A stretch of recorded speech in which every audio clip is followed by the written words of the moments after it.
colegas, e agora gravando, então, de novo, boa tarde a todos.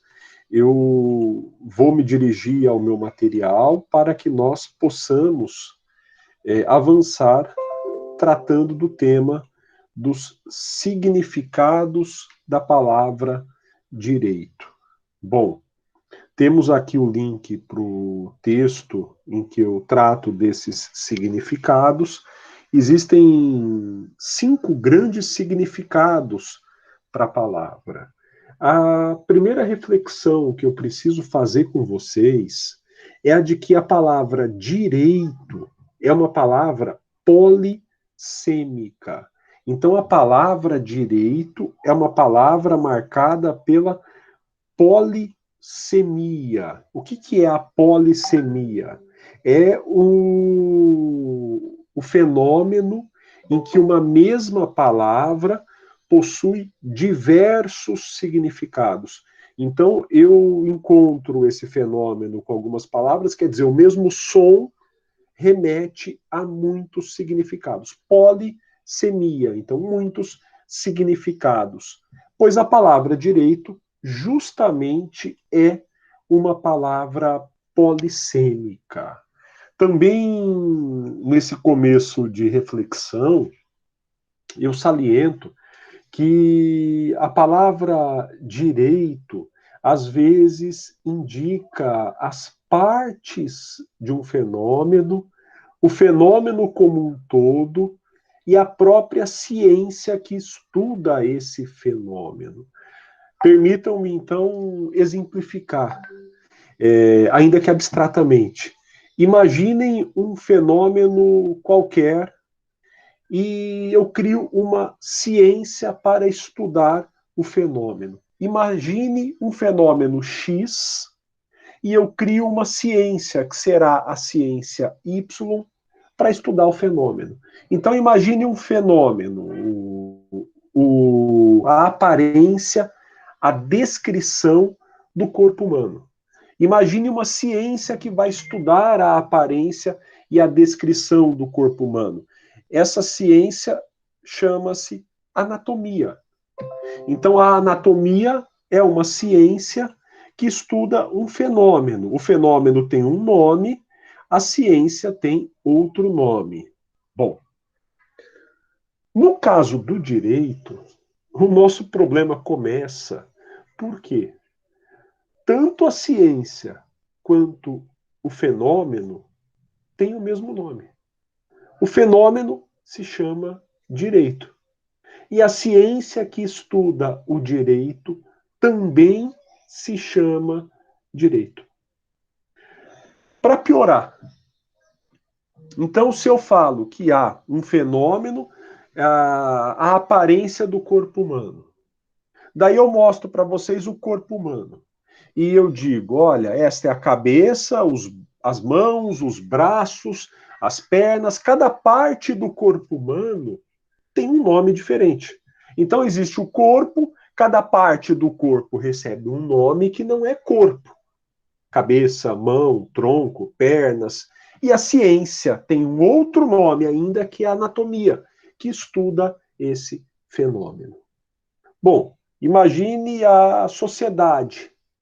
Ela é composta por fenômenos culturais, por fenômenos sociais propriamente, fenômenos políticos, existe fenômenos religiosos, existe uma ciência que é a sociologia, que estuda a sociedade e essas partes da sociedade, sociologia da arte, sociologia da religião. Ora, são vários ramos dentro da sociologia. Bom, no caso do direito, é como se nós tivéssemos um fenômeno X.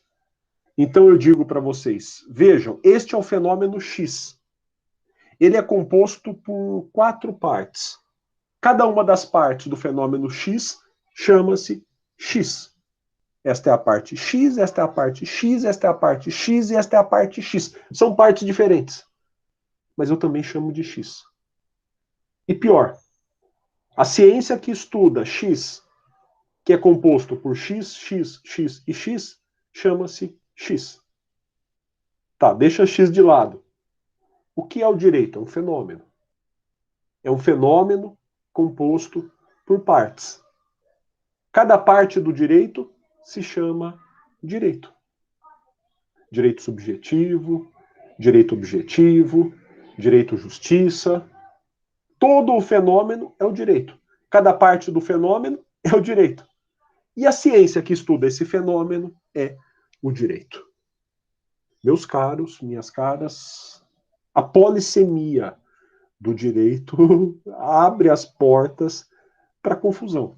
Você, de repente, não sabe mais o que é que você está chamando de direito.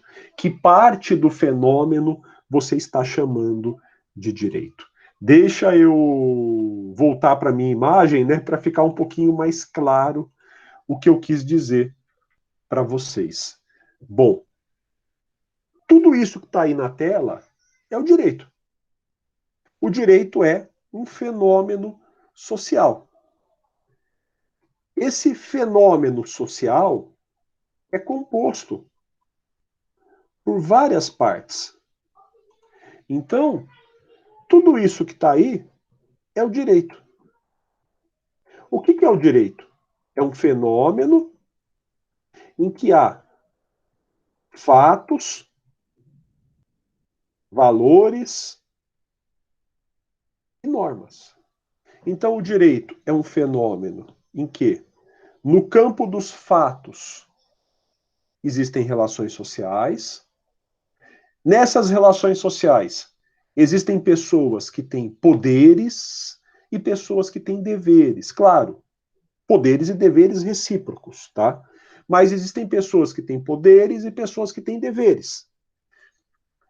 Todavia, não é qualquer relação social em que alguém tenha um poder e alguém tenha um dever que nos interessa. Quando eu falo do direito, estamos falando de um fenômeno social em que algumas pessoas possuem poderes garantidos pela lei. E outras pessoas possuem deveres responsabilizáveis pela lei. Então, nós temos direitos subjetivos e obrigações.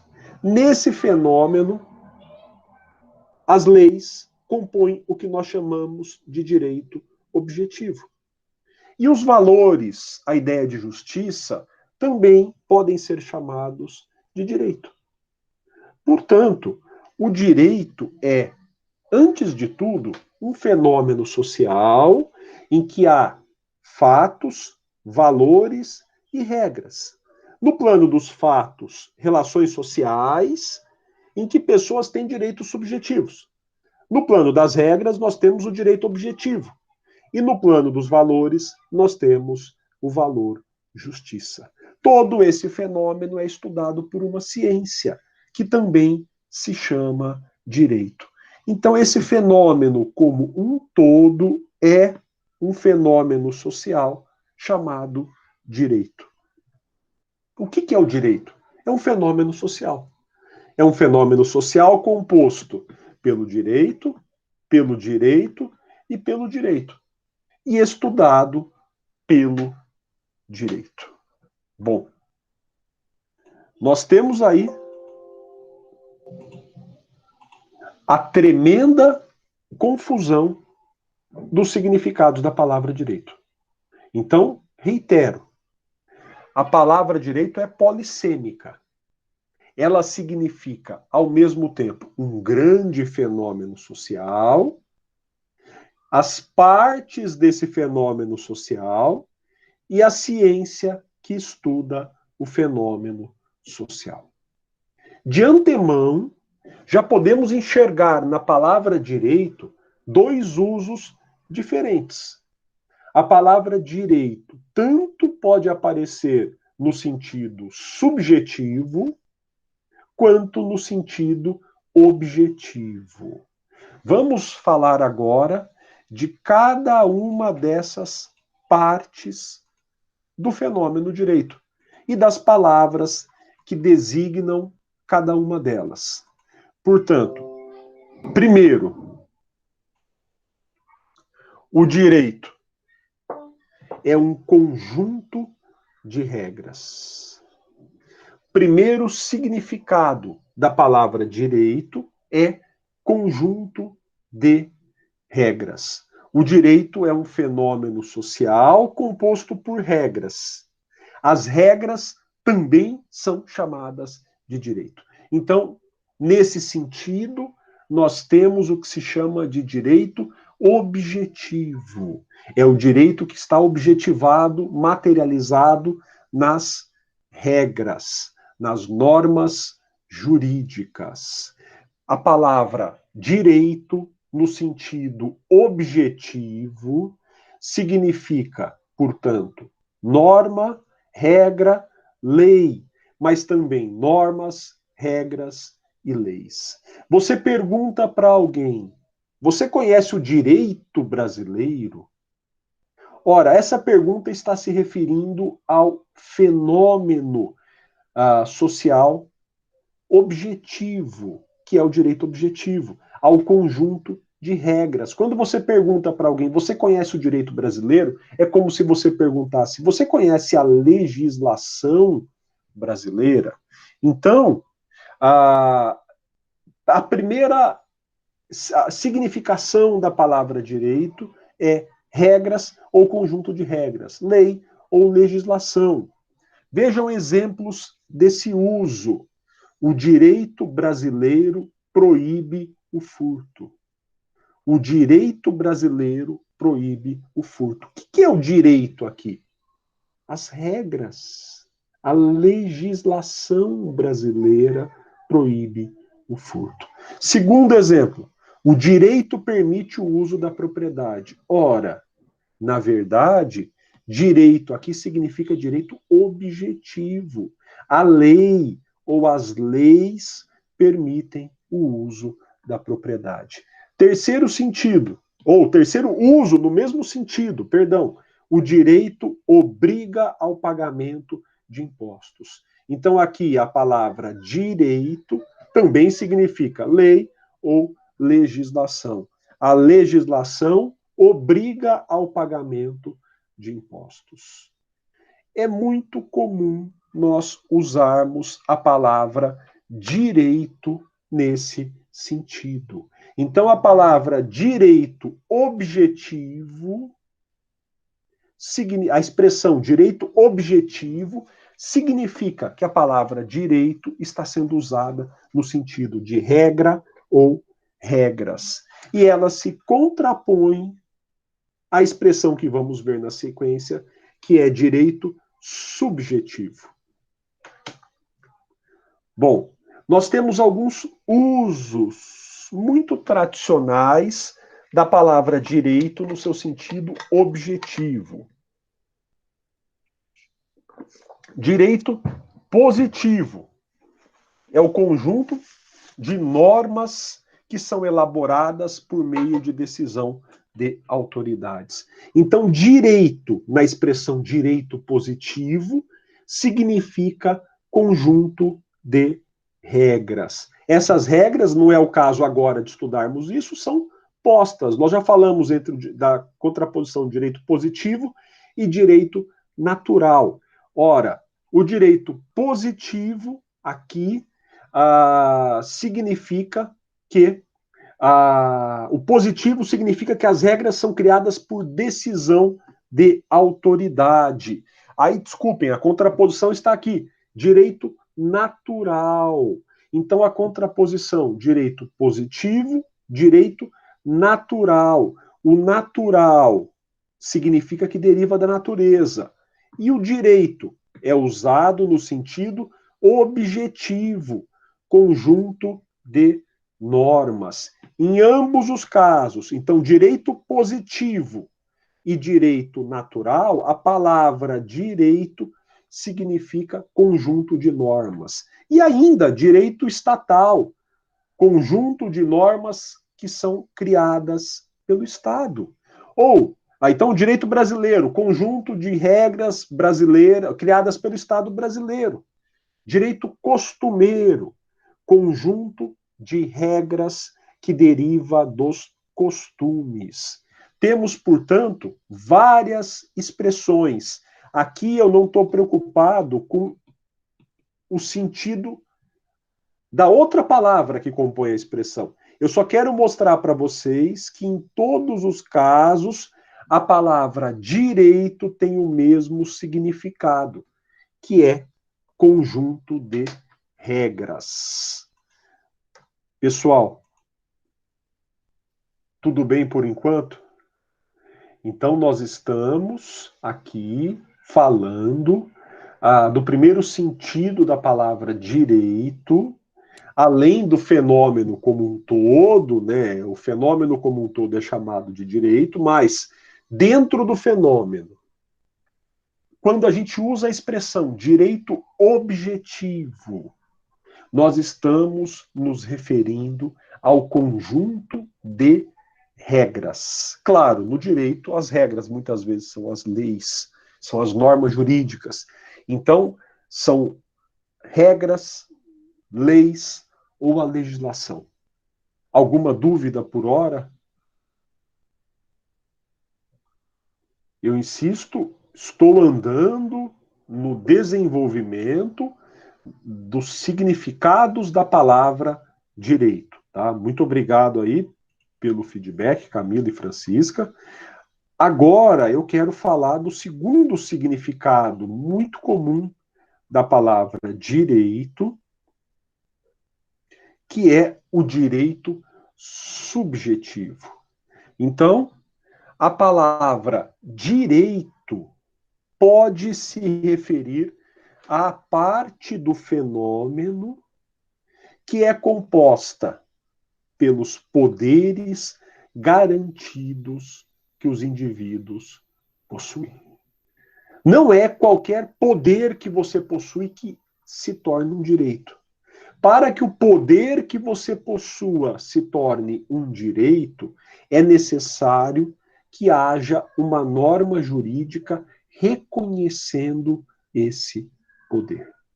Portanto, você só terá um direito quando você possuir um poder garantido pelas leis. E aqui eu já me antecipo.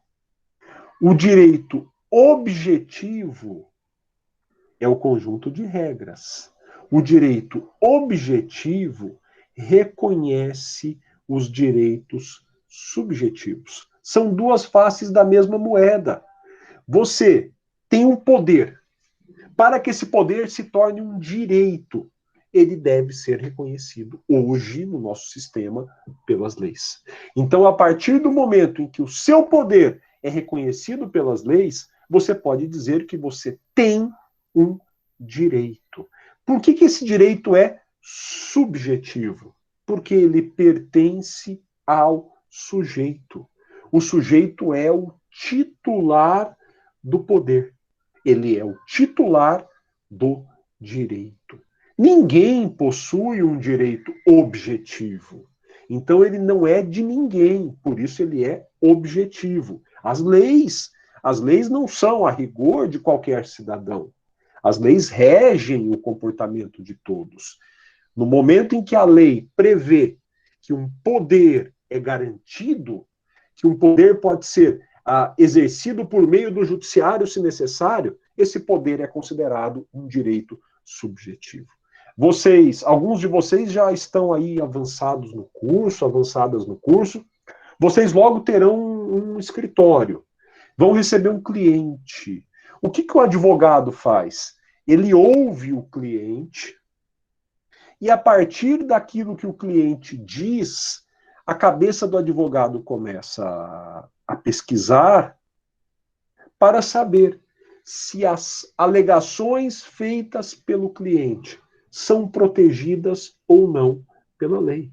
Então, o cliente ou o potencial cliente diz que pode ou poderia ter feito alguma coisa, ou quer saber se pode fazer alguma coisa.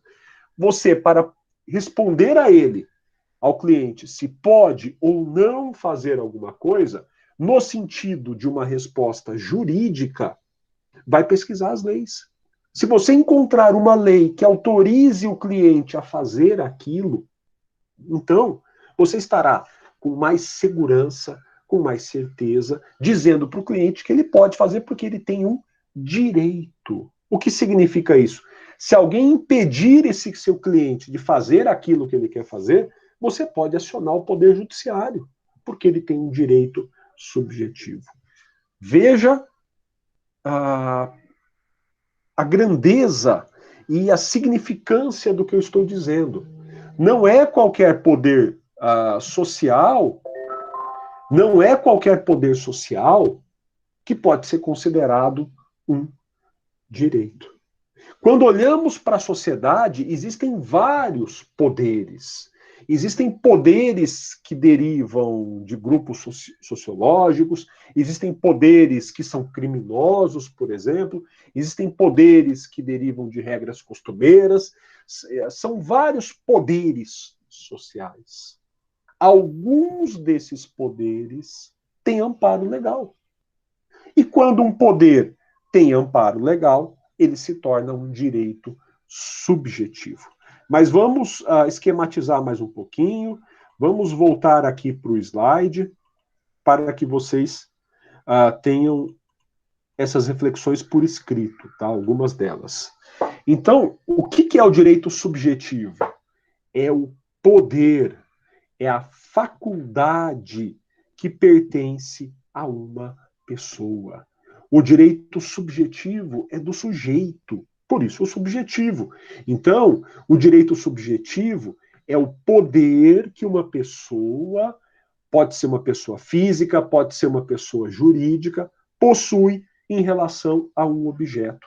Esse poder é reconhecido pela sociedade. Como que ele é reconhecido pela sociedade? Pela lei. A lei reconhece esse poder. No momento em que a sociedade reconhece o poder por uma lei, o poder virou direito subjetivo. Então, exemplos.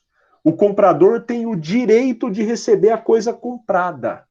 O direito é o poder do comprador. O comprador tem o poder de exigir que a coisa comprada seja entregue. E esse poder é garantido pela lei. Como a lei garante o poder, estamos diante de um direito subjetivo. A partir do momento em que a lei garante o poder virou um direito subjetivo. Então, por que o comprador tem o direito de receber a coisa comprada?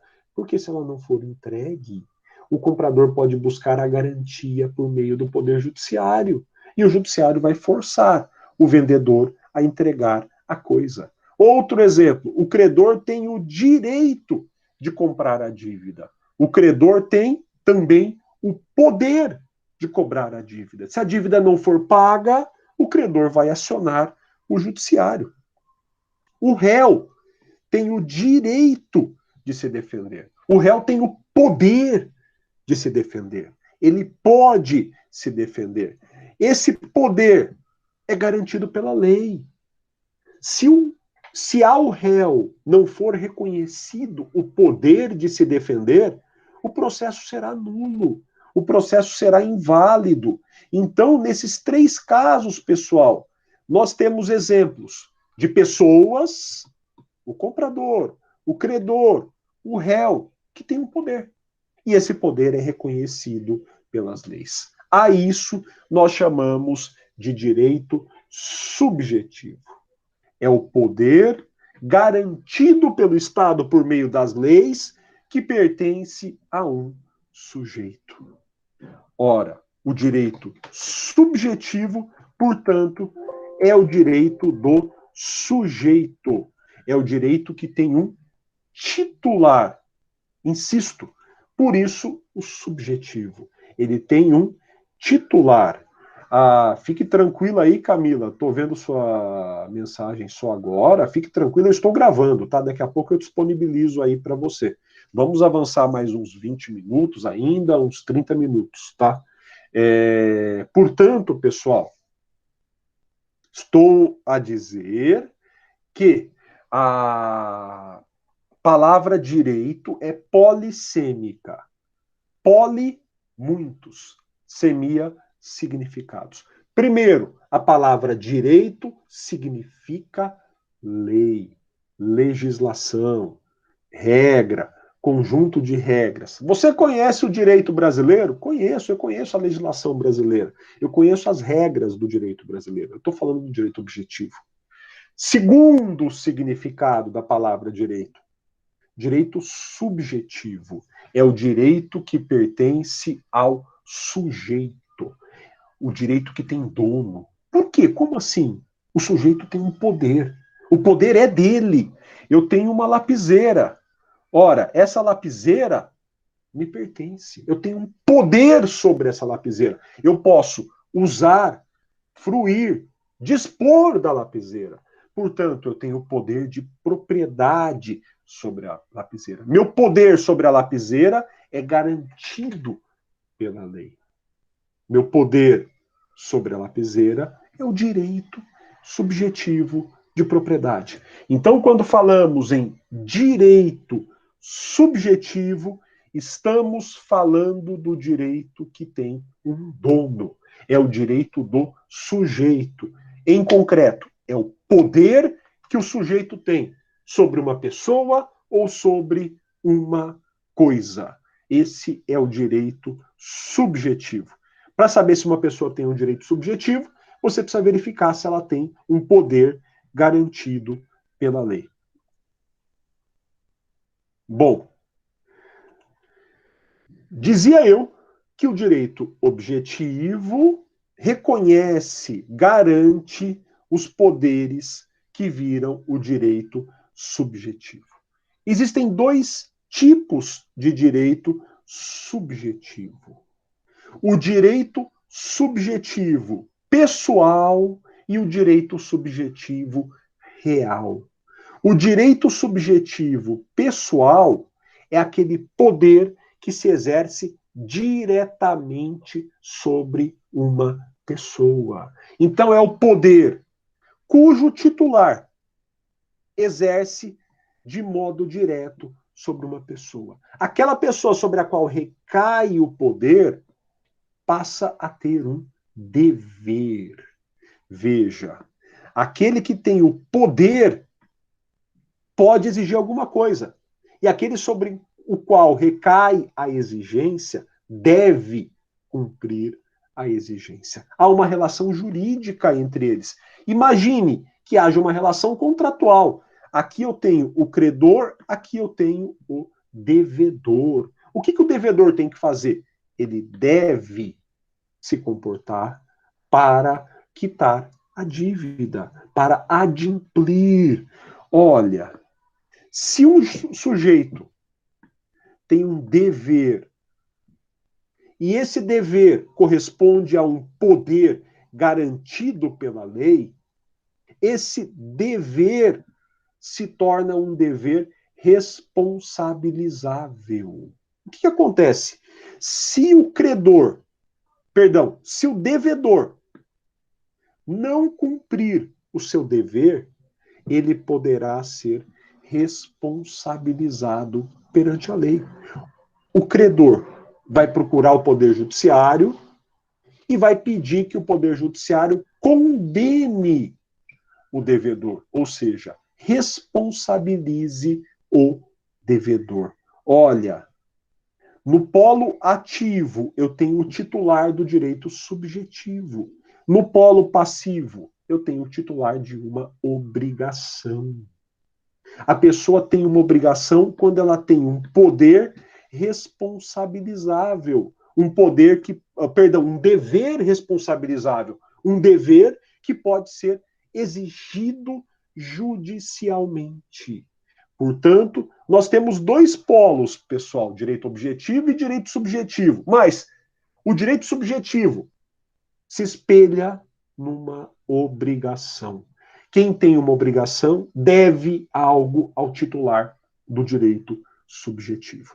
E na primeira categoria, o direito subjetivo é pessoal, porque o poder recai diretamente sobre um sujeito.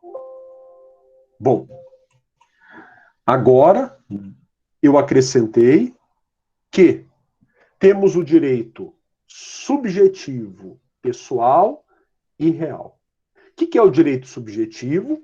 É o poder que uma pessoa possui, garantido pela lei. Normalmente, a gente exerce essa garantia pelo poder judiciário. Eu tenho poder, se o meu poder não for respeitado, eu vou procurar um juiz para exigir que ele seja respeitado. Bom, do outro lado, eu posso ter um sujeito passivo. Eu posso ter uma pessoa sobre a qual recai o meu poder. Então, o meu poder é pessoal. Eu posso exigir um comportamento de alguém. O que eu posso exigir de uma pessoa? Que ela faça alguma coisa, por exemplo. Que ela não faça alguma coisa. Eu posso exigir uma ação ou uma omissão. Se a pessoa não fizer o que eu posso exigir, eu vou tentar responsabilizá-la judicialmente. Quando uma pessoa tem um dever responsabilizável, ela tem uma obrigação. Portanto, nós temos uma relação jurídica entre pessoas, diretamente falando. É um direito subjetivo pessoal. Além do direito subjetivo pessoal, então, o direito subjetivo pessoal se exerce diretamente sobre uma pessoa. Além do direito subjetivo pessoal, existe também o direito subjetivo real. Só lembrando, a palavra res, latina, significa coisa. Real é coisa, é da coisa. Então, o direito subjetivo real seria mais ou menos o direito subjetivo coisal. É o direito subjetivo que recai sobre uma coisa. Se eu definir o direito subjetivo pessoal como recaindo diretamente sobre um sujeito, o direito subjetivo real recai sobre pessoas, mas recai indiretamente. A relação direta é entre o titular e a coisa. O meu exemplo da lapiseira. Então, eu tenho uma lapiseira de que eu sou proprietário. Eu tenho um poder que recai sobre a coisa. Eu posso usar, fruir e dispor da minha lapiseira. Eu posso vender a minha lapiseira. E todo o resto da humanidade tem o dever de respeitar a minha relação com a minha coisa. Porque eu tenho um direito de propriedade, que é erga omnes, é contra todos. Então eu posso usar, fruir e dispor da minha lapiseira, contra todos, contra o resto do mundo. O restante das pessoas, se não respeitarem o meu direito sobre a coisa, o resto pode ser responsabilizado. Eu posso responsabilizar qualquer pessoa. Se eu digo que esta lapiseira é minha e alguém vem tirar a lapiseira de mim, eu posso responsabilizar essa pessoa caso ela cause algum dano à minha lapiseira. Portanto, o que é o direito subjetivo real? É aquele poder que o titular tem diretamente sobre uma coisa e indiretamente sobre o resto do mundo. É um poder muito forte. Eu sou o proprietário de algo. Significa que eu posso usar, fruir, dispor, eu posso ter a posse daquele objeto e ninguém pode me atrapalhar. Todos devem respeitar a minha relação com a coisa. Assim, pessoal, eu insisto, tá? Existem dois tipos de direito subjetivo: direito subjetivo pessoal e direito subjetivo real. Aí, Francisca, eu não diria no polo ativo e no polo passivo, o direito objetivo e o subjetivo. Eu diria que são duas faces do mesmo fenômeno. O direito objetivo é a lei. O direito subjetivo é o poder que o sujeito possui, reconhecido por essa lei. Então, o direito objetivo é a lei. O direito subjetivo é o poder que o indivíduo possui, reconhecido pela lei. Do outro lado do direito que ele possui está uma obrigação. Aí sim, no polo ativo, eu tenho o direito subjetivo. No polo passivo, eu tenho a obrigação. Eu tenho uma pessoa que está obrigada. Eu tenho alguém que deve, e se não cumprir o que deve, pode ser responsabilizada. Tá? Então, vamos deixar bem claro. A lei é o direito objetivo. Ela não tem dono. A lei reconhece o poder que tem dono, o poder de um sujeito. Tanto tem dono que ele pode transferir o poder. Eu sou o titular do poder sobre esta lapiseira. Eu posso vender a lapiseira. Eu posso transferir o meu poder para outra pessoa, porque é um poder subjetivo. Tá, Francisca? Então eu reservaria o polo ativo e o polo passivo para a relação entre as pessoas. Porque eu tenho como direito objetivo a lei, como direito subjetivo o poder que a lei reconhece. E aí, se alguém tem um poder, outra pessoa está sujeita a esse poder. A pessoa que está sujeita ao poder é o polo passivo do poder. É o polo passivo do direito subjetivo, ao qual corresponde uma obrigação. Tá? Bom, dito isso, podemos falar de mais um significado da palavra direito. Lembrando, então, que o direito objetivo, perdão, o direito subjetivo é real, res. Por quê? Há um titular com um poder que recai diretamente sobre uma coisa. Coisa é res, é real. Olha, também algumas pessoas usam a palavra direito com o sentido de justiça. Isso não é direito, isso não está direito. Então, a gente pensa no direito como aquilo que é devido a alguém, aquilo que alguma pessoa deveria ter por ser justo. É justo que todos recebam a vida, que todos tenham a vida preservada. Então, respeito à vida é direito das pessoas. Ou pagamento é direito do credor, ou salário é direito do empregado. Cuidado, pessoal. Aqui, a palavra direito pode estar sendo usada em dois sentidos. Direito subjetivo. Por quê? A pessoa é dona de um poder que consiste em ter a sua vida respeitada. Mas também eu posso estar dizendo, é justo que a vida das pessoas seja respeitada. Ou o credor é titular de um poder, direito subjetivo. Mas alguém pode usar a expressão, a palavra direito aí, para significar simplesmente justiça. É justo que o credor receba o pagamento. Então, pagamento é direito do credor. A pessoa está querendo dizer, é justo que o credor receba o pagamento. Ou, salário é direito do empregado. É justo que o empregado receba o salário. Outros dirão, não, eu estou querendo dizer que o empregado tem um poder garantido pela lei de receber o salário. Então, veja, nesse caso, em todos eles, a palavra direito ou pode significar justiça, ou pode significar direito subjetivo. E há um segundo conjunto de exemplos, em que você olha para uma situação e diz, é justo, não é justo. Então você olha para uma situação, pessoas pobres, miseráveis, e você diz, não é direito viver na miséria. Aqui nós temos dois sentidos também da palavra direito.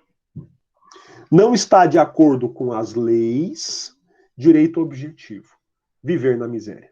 Então, não é direito viver na miséria. Primeiro sentido, não está de acordo com as leis, viver na miséria. Ou a pessoa pode estar dizendo simplesmente, não é justo viver na miséria, não é direito viver na miséria. No mesmo sentido, não é direito discriminar racialmente as pessoas. Então não está conforme as leis discriminar racialmente as pessoas. Ou, conforme o contexto, não é justo discriminar racialmente as pessoas. Vai depender do contexto. Mas, como eu disse para vocês, conforme o contexto, nos dois grupos de exemplos, há pessoas que podem usar a palavra direito no sentido de justo ou justiça. Então, existe um terceiro significado possível para a palavra direito. Primeiro significado possível, regra. Segundo significado possível, poder. Terceiro significado possível para a palavra direito, valor, justiça. A ideia de justiça. O valor justo. Ora, esse terceiro significado, muito bonito, talvez não seja tão usado quanto direito, regra, direito, poder. O que eu quero dizer? É mais fácil encontrarmos pessoas que usem a palavra direito para designar regras ou para designar poderes subjetivos, do que encontrar pessoas que usem a palavra direito para designar a justiça. Tá? E aí, temos um último significado, sempre lembrando, além do grande significado, que é o fenômeno social. Bom, o último significado é a ciência. O direito é um fenômeno que envolve valores, regras e poderes. E esse fenômeno é estudado por uma ciência. Essa ciência também se chama direito.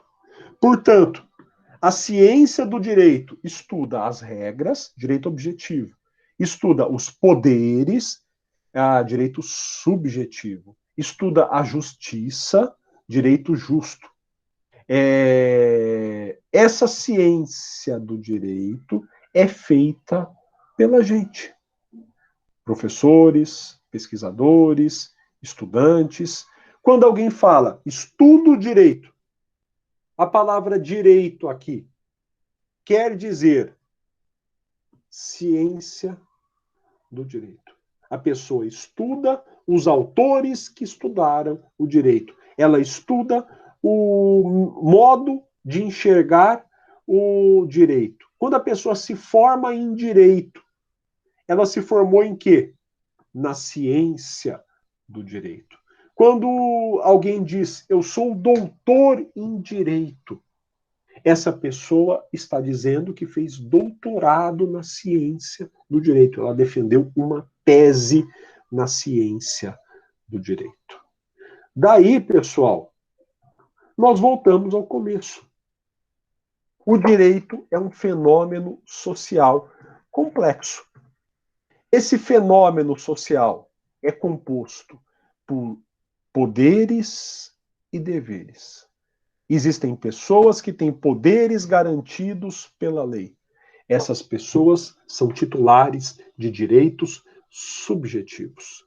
Ora, o direito subjetivo só existe porque a lei reconhece os poderes. A lei compõe o direito objetivo. E a lei reconhece poderes em nome dos valores, em nome da justiça. E como acabei de dizer, nós, professores, alunos, alunas, estamos estudando esse fenômeno jurídico. Nós estamos fazendo direito, nós estamos estudando direito, nós estamos, então, construindo e reconstruindo a ciência do direito. Tudo isso é o fenômeno social. Então, o fenômeno social é um fenômeno complexo da vida social. O direito é um fenômeno complexo que aparece na sociedade junto com fenômenos religiosos, econômicos e políticos. O direito é um fenômeno que une fatos, valores e normas. Existem pessoas numa relação com poderes e deveres reconhecidos pela lei, conforme os valores sociais. Bom, Dito isso, pessoal, eu apresentei para vocês os principais significados da palavra direito. Alguma dúvida? Algum questionamento?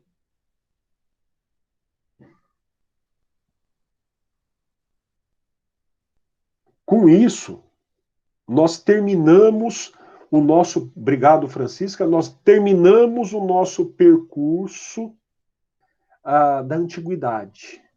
Eu fiz essa pausa, deixa eu ver se não faltou nada, tá, pessoal?